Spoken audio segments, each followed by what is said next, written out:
standard, by the way. I mean, for me and for someone else who sat around this table, our lucrativeness would be that we are satisfied by the things that we do. That for me, if I change a life or two and I rescue a life or two and make them breathe easier, that to me is very lucrative living, so to speak. And I say this, acknowledging that we have the things like wash that come across as lucrative, you know. So then it gets me to that point. And so we are not lacking in some learnings that have been put together as well.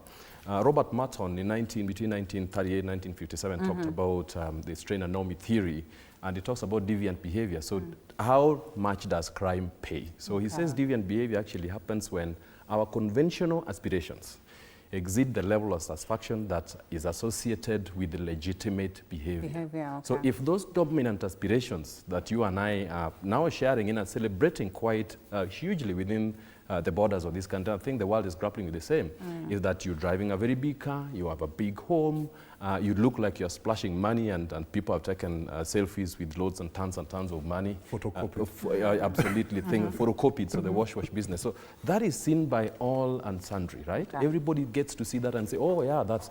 And majority of those people who do that and live those flashy lifestyles, quite a number of them are associated with pursuits that are political in nature.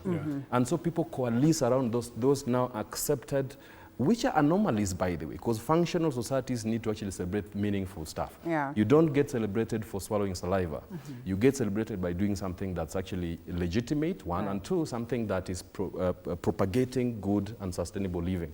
Then we're getting it wrong. And you asked about how our politicians or our leaders are gaining from that, but are they leaders? Actually, you could talk about them misleading, you know, from very different fronts. You can say it on both sides of the aisle, and you can point a finger at any politician you choose to look at and question how they actually got to those levels. And how they got to those levels, and Thomas talked about it, is them using the bulging numbers of our youths, because trust me, you won't see an octogenarian, an 80, 90-year-old guy taking part in those criminal gangs.